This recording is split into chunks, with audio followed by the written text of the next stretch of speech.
Sejam bem-vindas e bem-vindos ao Lidera Podcast, um espaço feito por mulheres para debater os caminhos e desafios da jornada feminina na política, no direito e na liderança. O Lidera é um grupo de pesquisa ligado ao Instituto Brasileiro de Ensino, Desenvolvimento e Pesquisa, IDP. Eu sou Ana Clara Balzac. E eu sou Noemi Araújo.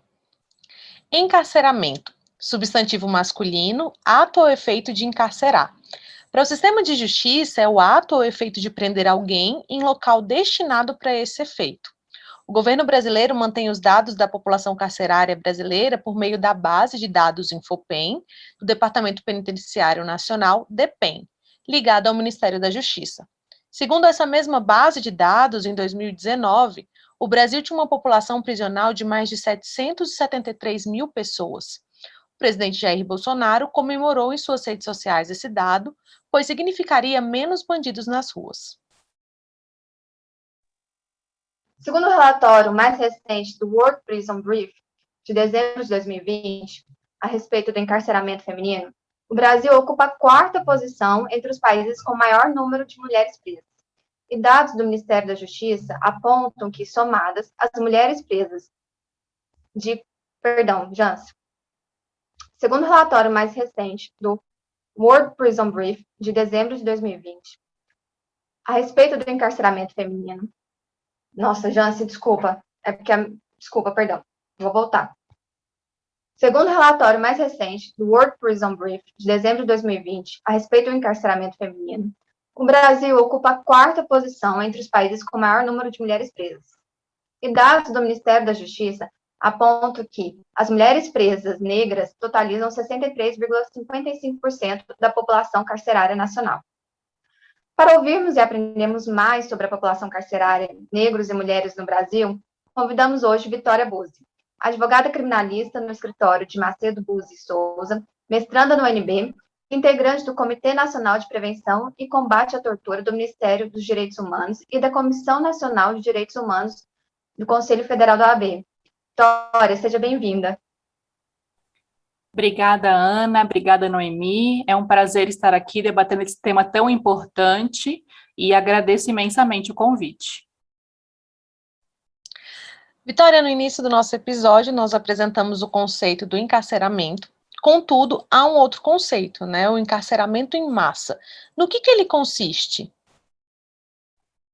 Esse é um conceito, hoje em dia, Noemi, muito usado na criminologia e descreve, na verdade, uma taxa de encarceramento que, quando ela é comparada historicamente com outras taxas de crescimento de encarceramento, ela não encontra precedentes e ela se concentra especificamente em grupos sociais que são sempre um alvo dessa taxa.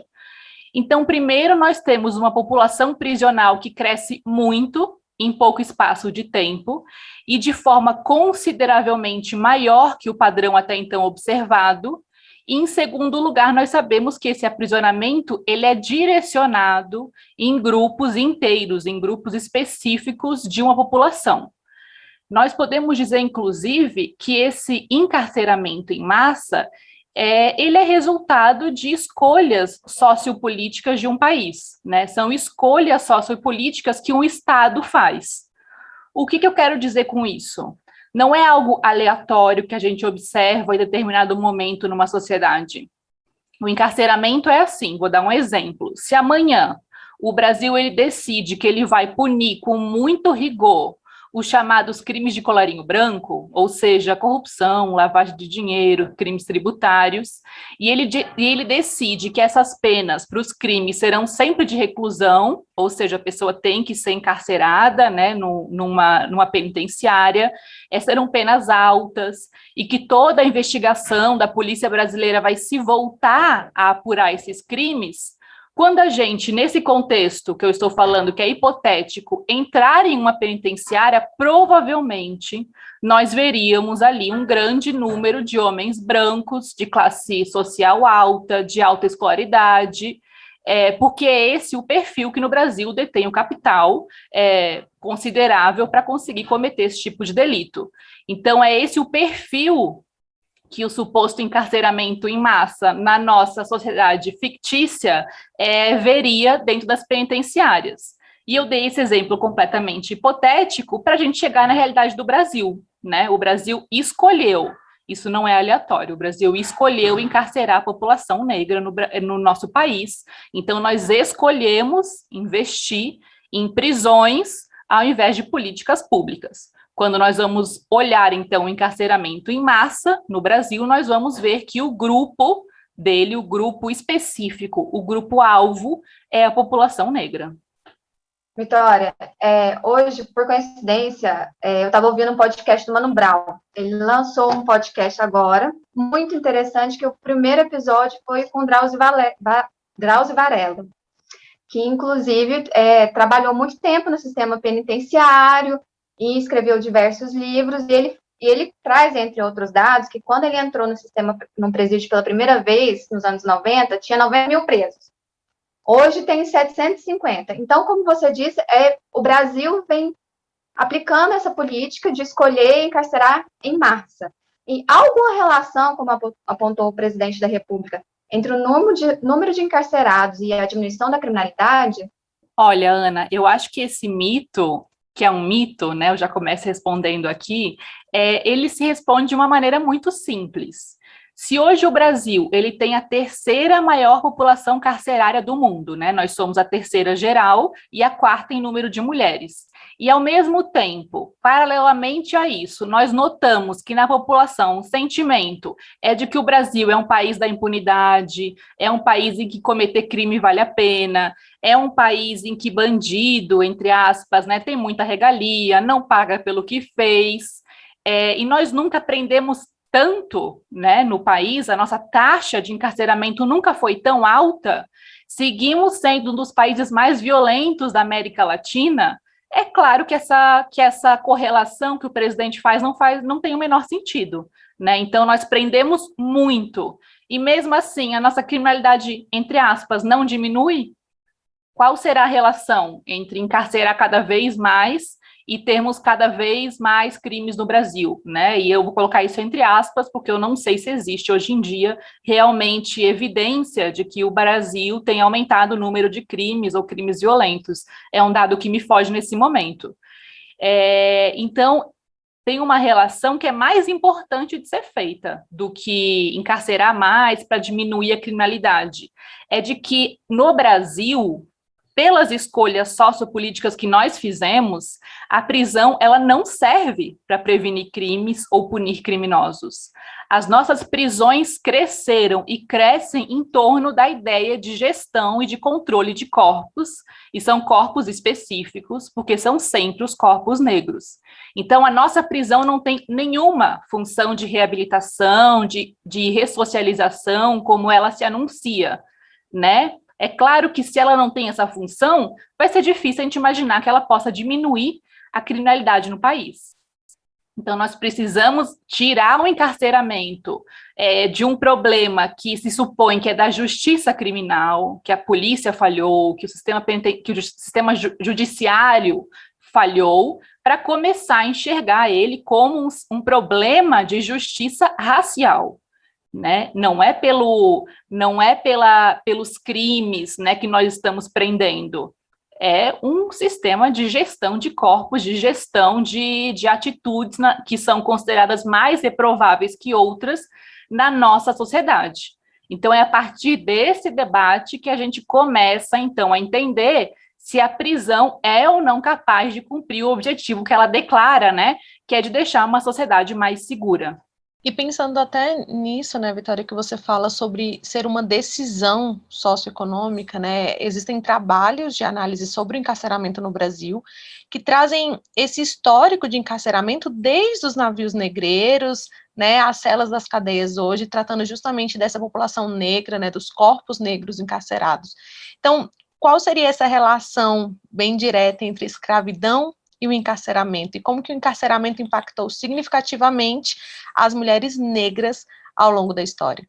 Essa é uma relação que, apesar de estar sendo feita há muito tempo pelo movimento negro, é agora que a criminologia brasileira se volta, né, a ela, porque tem surgido nos últimos anos uma criminologia que ela é verdadeiramente brasileira, latino-americana ou marginal, como a gente pode dizer, né?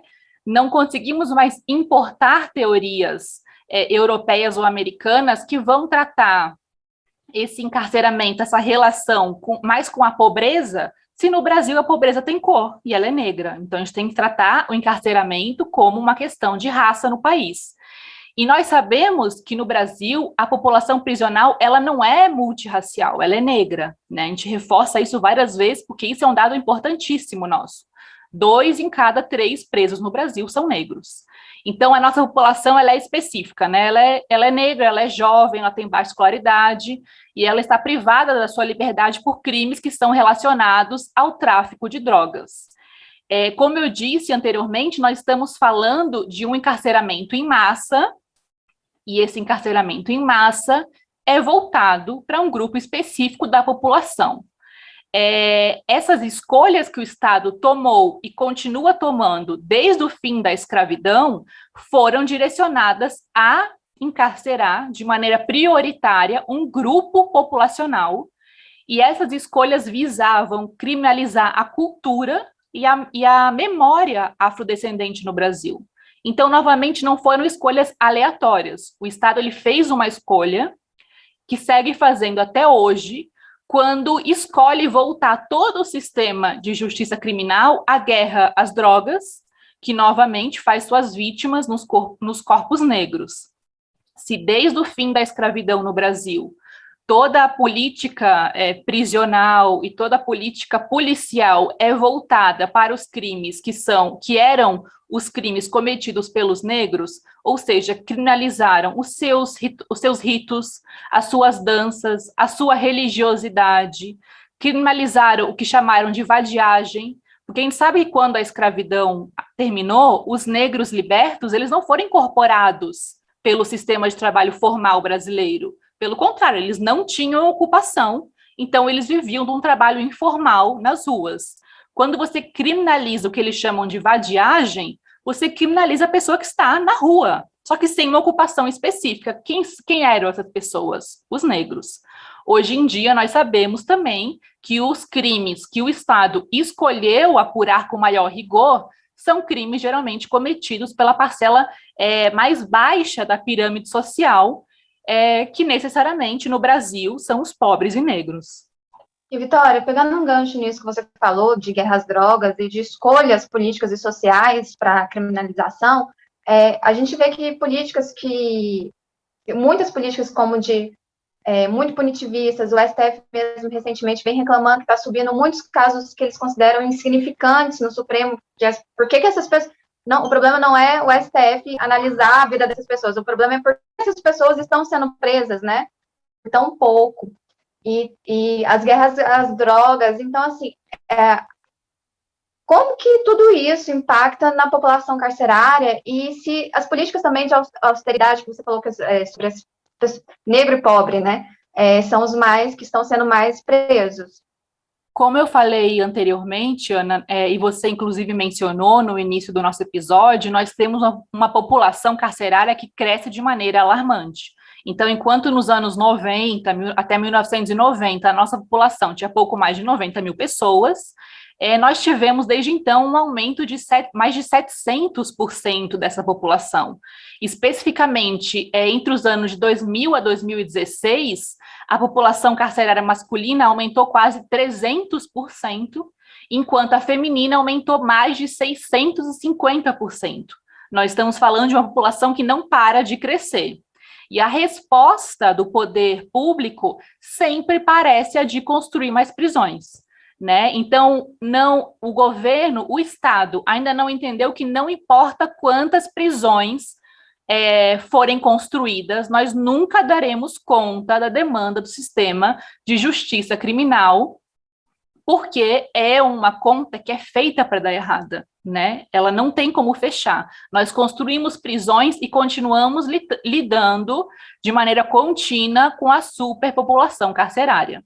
E aí começam os debates absurdos, os debates que são importados de outros países, como a ideia da privatização das prisões, né? É um modelo falido dos Estados Unidos e que agora começa a ser debatido no Brasil como a solução para todos os males daquele estado de coisas inconstitucional, como julgou o STF, dos cárceres brasileiros. E aí é muito complicado debater isso, porque no lugar do preso ser um problema social para o Estado, ele passa a ser uma fonte de lucro para uma empresa, né? Então, talvez a gente vá desviar esse problema para algo muito mais sério. Então, o governo, o Estado prefere pensar em esse tipo de solução, que eu considero absurda, como a privatização, em lugar de debater a única solução séria para a superpopulação carcerária, que é o desencarceramento. Né? Nós estamos falando que pegar um ser humano e colocar ele numa jaula, que é verdadeiramente como são as celas brasileiras, não ensina nada a esse ser humano que não seja como sobreviver nessa jaula. Então, depois de 4, 5, 10 anos, o que esse ser humano aprendeu? O que o preso aprendeu? Como é que ele pode dizer que, cumprida a pena, ele está reintegrado, ressocializado, capaz de viver na sociedade novamente? Depois que ele passou todo esse tempo fora do mercado de trabalho, depois que ele provavelmente perdeu o vínculo dele com a família, né? O cárcere me parece um ciclo vicioso, que encarcerar só gera mais encarceramento. Porque a pessoa, a única coisa que ela aprende lá dentro é como sobreviver na prisão. Então, eu repito, porque isso é muito importante, encarcerar é uma escolha política. O Estado, ele escolheu tratar problemas sociais como problemas de justiça criminal, ao invés de criar políticas públicas que deem conta dessa realidade. E se essa escolha do Estado não mudar, a população carcerária não vai deixar de aumentar, e não importa quantas prisões sejam erguidas, nós nunca daremos conta dessa demanda. Que importância, você falou... Ai, desculpa. Noemi, porque eu só queria fazer uma observação que ela falou, e aí, tipo assim, só para eu perguntar, para não perder o gancho da resposta da Vitória. Vitória, você falou em desencarceramento. Como que é isso? Como que seria? O desencarceramento, ele passa por uma série de escolhas, né? Então, nós podemos falar nas escolhas que as pessoas vão achar mais radicais, como a diminuição ou até o fim do direito criminal, que são debates mais polêmicos, mas levados muito a sério por quem estuda a questão carcerária no Brasil. Mas nós também podemos falar quem é que o Estado vai escolher encarcerar. Né? Nós podemos entrar numa política mais conciliatória de dizer, bom, crimes violentos vão ser aqueles que serão priorizados. Nós sabemos que hoje em dia não é essa a realidade, hoje em dia é o tráfico de drogas que ocupa as celas no Brasil. Então, são escolhas. Crimes violentos vão para o cárcere. Os outros crimes, nós podemos adotar medidas alternativas. Então, seria talvez a pessoa ser obrigada a comparecer em algum local, fazer algum tipo de serviço, ela não necessariamente precisa ficar contida num cárcere, porque é uma ideia muito extrema mesmo, né? Tirar a pessoa da sociedade é a gente entender que ela não tem mais capacidade para conviver socialmente. E essa é uma escolha tão pesada, né, que nós temos que repensar se é uma escolha que vale ser feita para todas aquelas pessoas que estão lá dentro.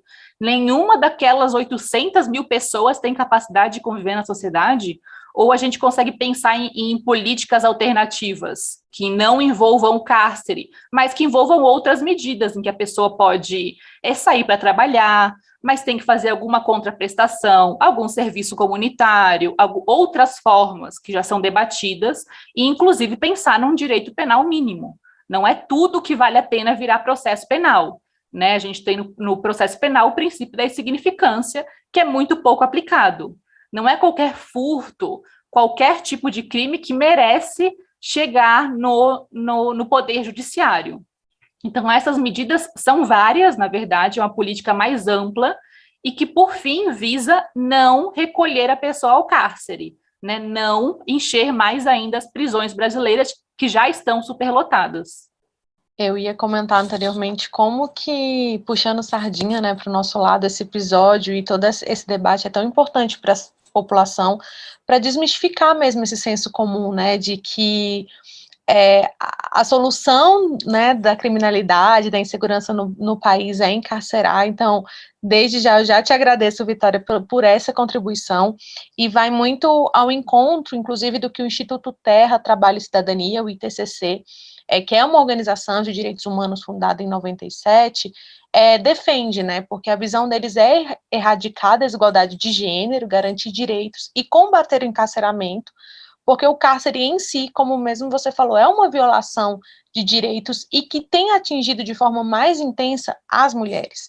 Então, nesse aspecto, pensando nessa diferença, nessa desigualdade de gênero, como que vocês enxergam, né, as diferenças entre homens e mulheres encarcerados, o perfil dessas pessoas, como que eles enxergam essa situação de isolamento, de solidão? Tem diferença, não tem diferença? Você pode apresentar isso para a gente? Noemi, essa é uma observação muito importante, porque nos últimos anos, como eu falei dos dados acima, nós estamos observando o que nós chamamos de tendência de feminização dos presídios no Brasil. Esse é um conceito que não é meu, é da professora Débora Diniz e da Juliana Paiva. Então, nós estamos vendo que no ritmo que a população feminina encarcerada cresce, ela cresce quase 2 ou 3 vezes o crescimento da masculina. Então, há uma chance de, no futuro, se esse crescimento continuar dessa forma, nós temos cárceres muito notadamente femininos, o que seria uma grande virada para o que a gente observa hoje em dia. E nós sabemos que as prisões não foram construídas para corpos femininos, né? Elas foram construídas para os homens. Majoritariamente, as prisões foram construídas para os homens. A lógica de como começa a prisão feminina no Brasil é completamente diferente. Então, essa lógica que cerca o cárcere masculino, que é sem contato com o mundo exterior, com pouco ou nenhum contato com a família, ela não dá conta que, no geral, no Brasil, as mulheres são aquelas que movimentam o trabalho do cuidado. O que é isso? Elas são as responsáveis pelas suas famílias, elas são responsáveis pelos seus pais, às vezes pelo sogro, pela sogra, pelos filhos, pelos irmãos, mesmo que elas não sejam as provedoras do lar, e hoje em dia isso muda muito, porque as mulheres estão sendo cada vez mais as provedoras do lar, são as mulheres que movimentam essa economia do cuidado, né? Se um homem é preso, quem visita ele é a mãe, é a esposa, são os filhos. É essa família, inclusive, que reivindica melhorias no cárcere.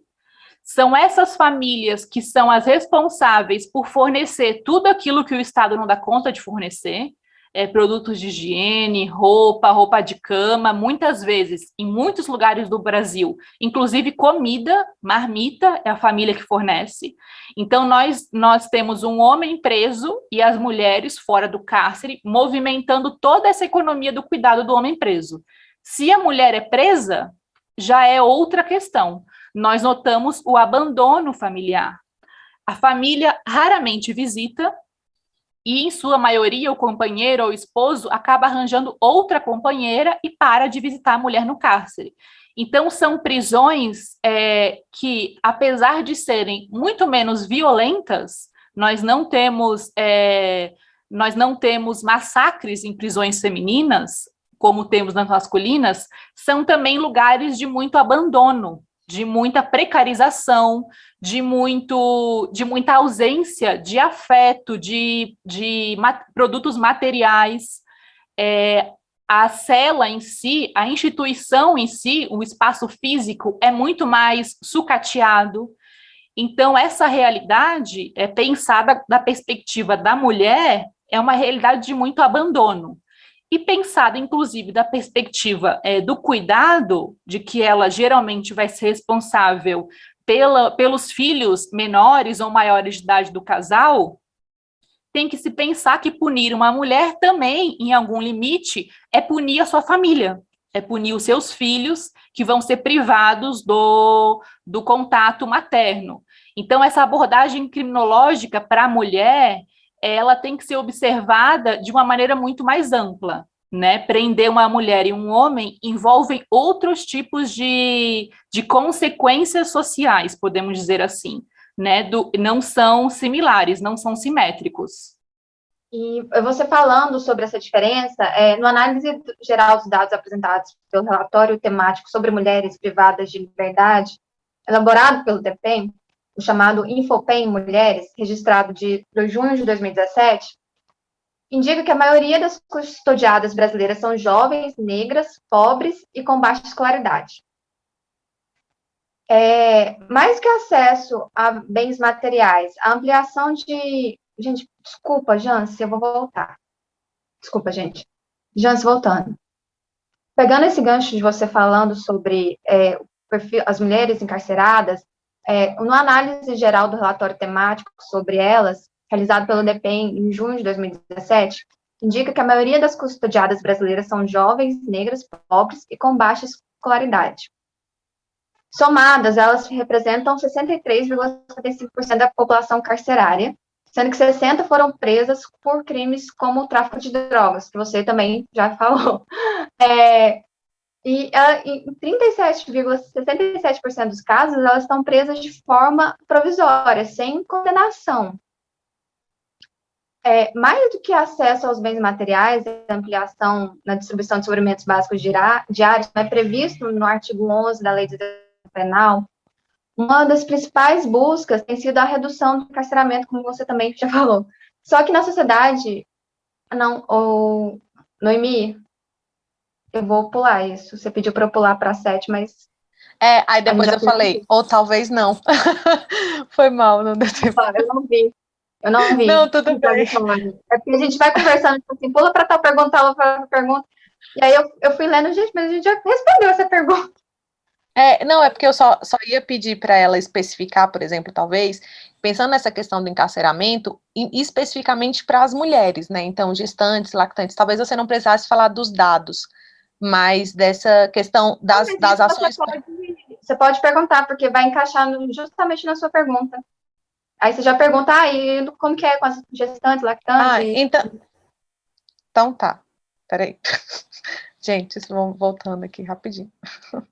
Vitória, e pensando justamente nisso que você está falando, nas políticas públicas de desencarceramento, né, nessas soluções, principalmente voltadas às mulheres que têm sido as mais afetadas, existem exemplos práticos, objetivos que vocês têm desenhado, né, em conjunto, para as mulheres que são gestantes, as lactantes que ficam, né, às vezes afastadas dos seus bebês logo quando eles nascem, ainda quando estão amamentando, mulheres idosas, né, que têm sido encarceradas também, têm sofrido ainda mais com esse isolamento, pensando inclusive, né, nas proposições legislativas que têm sido feitas para esses grupos vulneráveis, quais têm sido essas políticas públicas que ou já estão sendo implementadas ou estão em fase de elaboração e estudo para as mulheres encarceradas? Recentemente, esse assunto veio à tona, né, por causa do debate do Supremo Tribunal Federal no habeas corpus coletivo 143.641, em que o ministro relator, o Lewandowski, ele determinou que todas as mulheres que são mães, estão grávidas, são lactantes, elas deveriam, né, em resumo, aqui num resumo muito, muito superficial, deveriam cumprir a sua pena em casa. O que aconteceu? O que se observou? Isso foi uma ordem do Supremo, não foi uma sugestão, não foi, olha, pensem aí o que vocês acham disso. Não, o Supremo ordenou isso e determinou a prisão domiciliar a todo esse grupo de mulheres. E nós sabemos que as mulheres as mulheres mães são grande parte da população carcerária feminina. E o que aconteceu? Os tribunais brasileiros, eles se reservaram o direito de simplesmente não cumprir essa ordem. Criavam 1000 entraves e 1000 desculpas para justificar que essas mulheres deveriam permanecer em regime fechado, né? Deveriam permanecer dentro das prisões. Depois disso, houve a promulgação de uma lei que basicamente transformou esse habeas corpus em uma lei federal, né? Então, agora sim, agora o juiz vai ter que respeitar. Mas esse é um debate ainda delicado de se fazer, porque nós sabemos que o judiciário, para aquela legislação, para aqueles dispositivos, que eles eles têm uma tendência de desencarcerar, eles têm uma tendência, digamos, de beneficiar a pessoa, beneficiar muito entre aspas, né, assim, mas de levar a pessoa que está encarcerada para uma situação um pouco mais benéfica, esse tipo de dispositivo é olhado com muitas ressalvas para os juízes. Então, a tendência da justiça criminal é sempre aumentar a pena, agravar a situação do réu, e são exceções as varas e os tribunais de segundo grau que fazem o contrário, que tentam de todo jeito beneficiar aquele que responde o processo criminal para tentar manter ele fora do cárcere, né, fora do regime fechado. Então, eu acho importante repetir a questão do desencarceramento como uma única solução para muitos, não vou dizer para todos, para não parecer arrogante, mas para muitos dos problemas do cárcere brasileiro. Né? A gente discute política pública, é importante, né? É importante cuidar desse problema antes dele chegar no cárcere, mas discutir medidas que são um pouco superficiais também me parece que é uma questão um pouco conciliatória para não assustar magistrados ou promotores que estão ali na justiça criminal no dia a dia.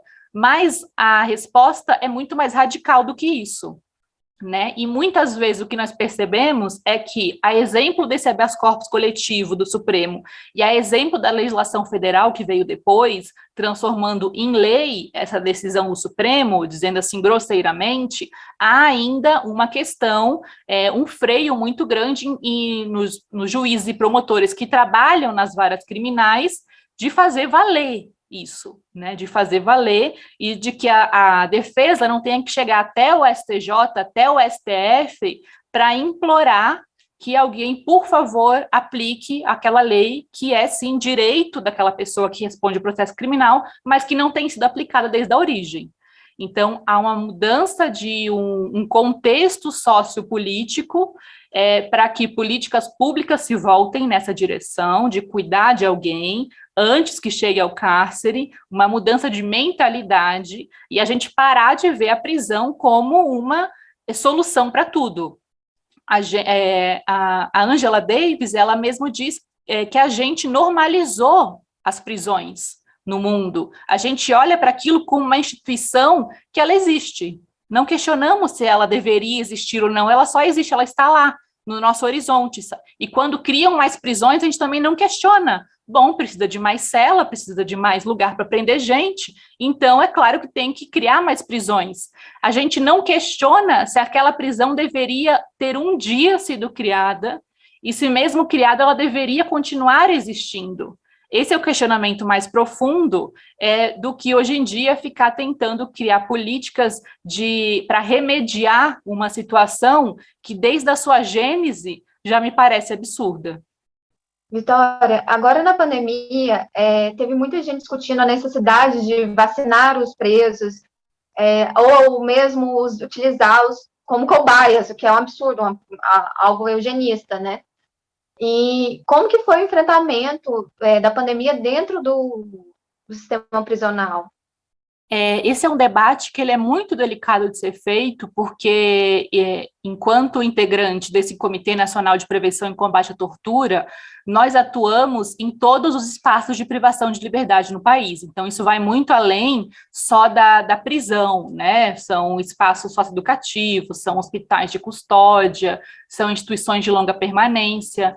E é muito delicado falar isso, porque se você for falar com o DEPEN, né, pedir os dados do DEPEN, o DEPEN vai dizer que a taxa de contágio foi mínima.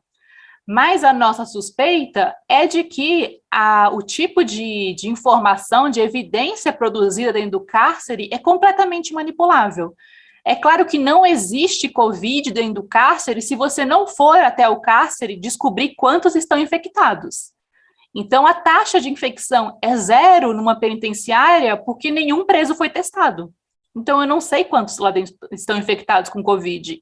As prisões, elas são incubadoras de doenças, né? Doenças que hoje em dia aqui fora são difíceis de serem encontradas, lá dentro elas coexistem com todo tipo de insalubridade, né? Que aqueles espaços de privação de liberdade, eles encontram. Então, quando a gente vai fazer esse tipo de de abordagem, né? Bom, o espaço de privação de liberdade é um espaço sem circulação de ar, é um espaço superlotado, ele contraria todas as regras que a OMS diz que nós precisamos seguir para não ter infecção. A população não vai ser favorável à vacinação, porque a população não quer saber de gente presa. Bom, mas não importa, né? Não importa porque o Estado, então, vai ter que dizer, não, a minha prioridade é lidar com a saúde deles. O Estado tem o total poder em cima daquele corpo, então ele também tem a total responsabilidade de manter aquele corpo saudável. Mas aí, essa vacinação dentro do cárcere, ela acontece de uma maneira demorada e sem nenhum dado produzido, ou assim, dados em que, com toda a sinceridade, eu não sei se nós podemos confiar. Então, como eu digo, se você perguntar para alguém do departamento penitenciário hoje, eles vão dizer que a taxa de contágio foi mínima, que deu tudo certo, que ficou tudo controlado. Se isso é verdade, eu sinceramente não sei, porque eles foram os únicos que produziram dados, eles impediram o Comitê Nacional e o Mecanismo de Prevenção à Tortura de entrar no cárcere nessa época, então nós não temos dados que eu vou dizer confiáveis sobre a taxa de infecção e de morte dentro do cárcere. O que eu posso dizer com certeza é que aquele era um espaço perfeito para que o vírus se espalhasse e que para muita gente fosse infectada de maneira grave, porque eles também não têm acesso ao sistema de saúde público, né? Muito difícil fazer um atendimento de saúde dentro da prisão. E essas são as delicadezas que nós tivemos que lidar durante a pandemia, não só a infecção, mas também a incomunicabilidade do preso, né? O que eles estavam passando lá dentro durante a pandemia, a gente não sabe. Não sabemos porque a família não podia entrar, porque a OAB não podia entrar, porque as entidades que normalmente fazem assistência ao cárcere não podiam entrar.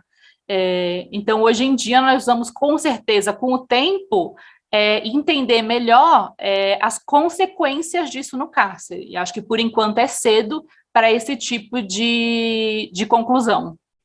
Isso só reforça, mais uma vez, essa desinformação, né? Porque no início, principalmente os negacionistas, queriam, inclusive, que os presos fossem os primeiros a serem vacinados para que fossem testados. Depois que a gente percebe, depois de muito insistir que a vacina, né, é a solução, era a única solução para esse problema, a população já muda de ideia, e claro, eu reforço aqui uma parcela da população, né, muda de ideia e fala, não, eles não merecem a dignidade humana que a gente merece.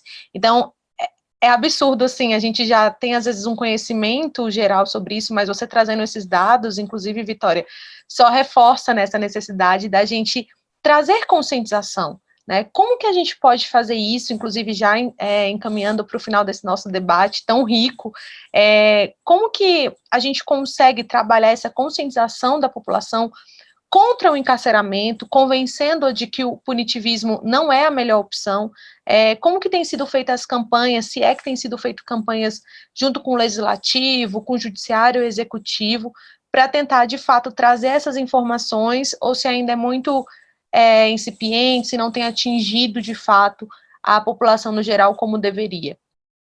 Eu acho que esse é um debate super interessante, porque, em primeiro lugar, as prisões, elas são vistas com muitas ressalvas pelas pessoas, né? É como se lá dentro habitassem qualquer coisa não humana.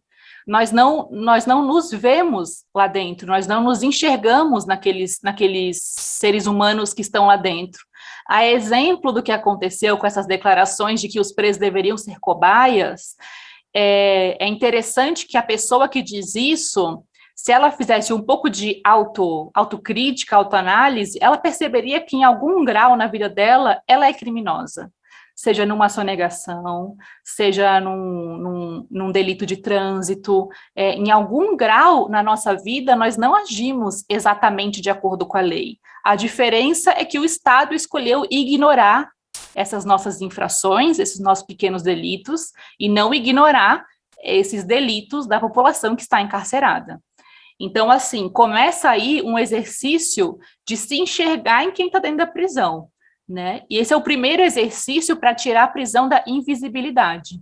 As prisões, elas são construídas longe dos centros populacionais, elas são construídas com muros altos, é muito difícil você transpor esse muro, então, assim, não só fisicamente, mas eu digo de uma maneira prática, de uma maneira que vai fazer uma investigação lá dentro, que vai fazer uma inspeção lá dentro, que vai ver como aquilo, como é o cárcere brasileiro, porque eu tenho certeza que qualquer pessoa que entre nesse local não vai achar aquele tratamento digno, não vai achar que é humano viver daquele jeito. E eu entendo que vai ter gente que talvez tenha um traço de sadismo, não sei dizer, mas que vai achar que aquelas pessoas merecem aquilo.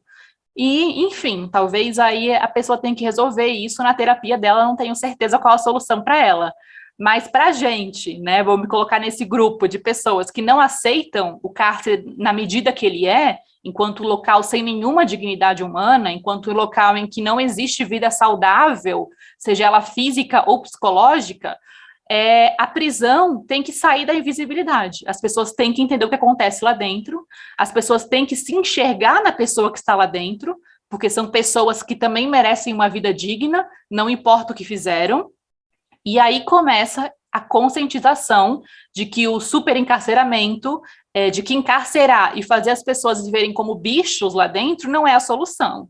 Mas isso eu acho que é um processo tão longo que ele tem que ser iniciado em alguma medida, em algum momento, mas é aí minha preocupação, né, porque eu sei que a população hoje em dia prefere enxergar isso como um não problema deles, né, eles não são criminosos, a pessoa nunca cometeu um crime na cabeça dela, então esse problema não é dela, é de outra pessoa, né, até às vezes amanhã ter um filho preso, até amanhã ter um parente preso para ela começar a se sensibilizar com essa situação.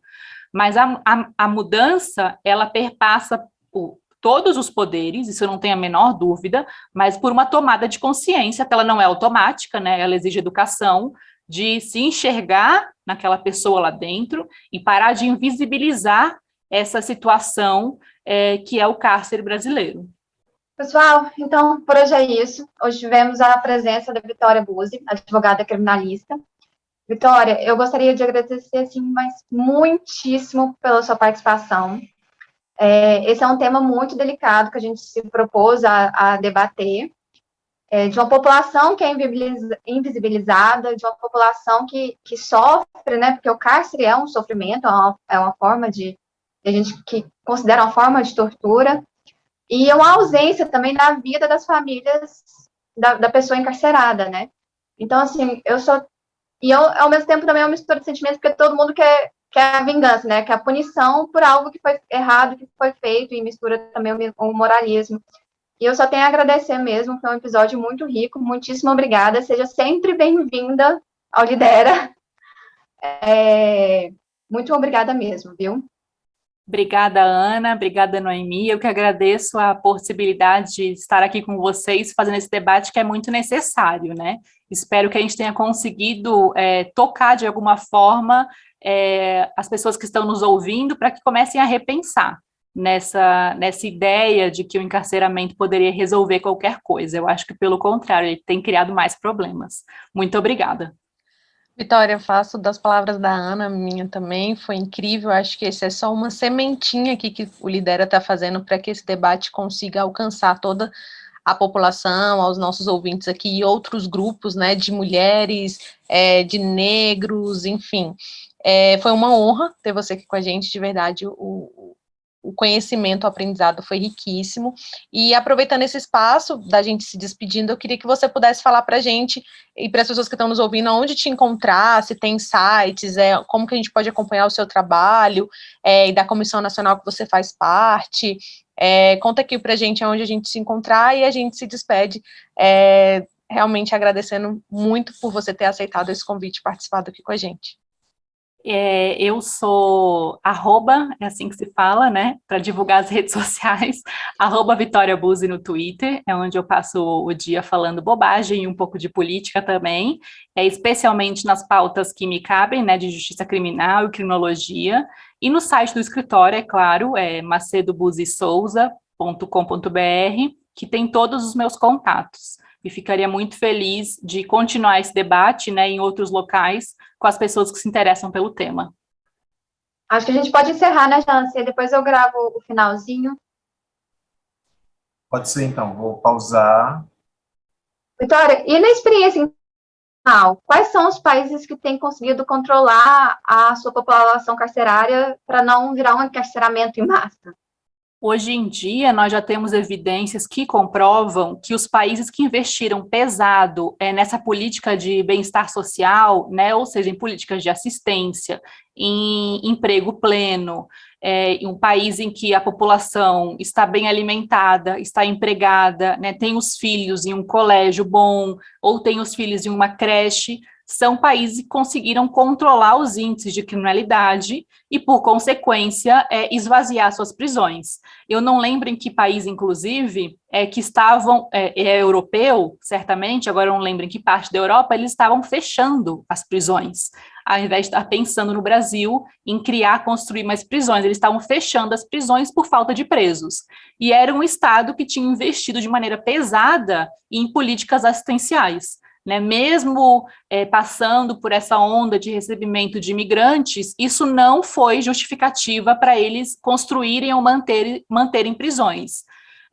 Quando a gente fala na perspectiva de encarceramento, em que hoje os Estados Unidos é um país considerado muito seguro, ele também é o país que mais encarcera, né? E paralelo a isso, ele encarcera, de novo, a população negra e latina. Então, em que bairros estão seguros nos Estados Unidos? Que estados lá dentro estão seguros, né? E, principalmente, a troco de quê? A que custo eles estão seguros? Eu acho muito mais humano e muito mais razoável pensar nesse tipo de política assistencial, em uma política de um Estado provedor, do que uma política em que o Estado só alcança uma população específica através do seu braço punitivo, do seu braço criminal. Nos acompanhe no nosso Instagram, @lideraobservatório-eleitoral, e nos aplicativos de podcast. Se você gostou do nosso episódio, compartilhe, curta o nosso perfil no Instagram. Esse pequeno gesto nos ajuda a crescer, levar aos nossos ouvintes mais informações sobre o universo feminino e dar amplitude às nossas vozes. Vamos juntas, porque juntas vamos mais longe. Você ouviu o Lidera Observatório Eleitoral. Você ouviu o Lidera Podcast. Apresentação e coordenação do episódio, Ana Clara Balzac e Noemi Araújo. Coordenação geral do podcast, Ana Clara Balzac, Bianca Gonçalves Silva e Larissa. Gente, a Larissa, qual que é o nome dela? Colocou o nome dela. Peraí. Gente, qual que é o nome da Larissa? Larissa Amaral. Obrigada. Apresentação e coordenação do episódio, Ana Clara Balzac e Noemi Araújo.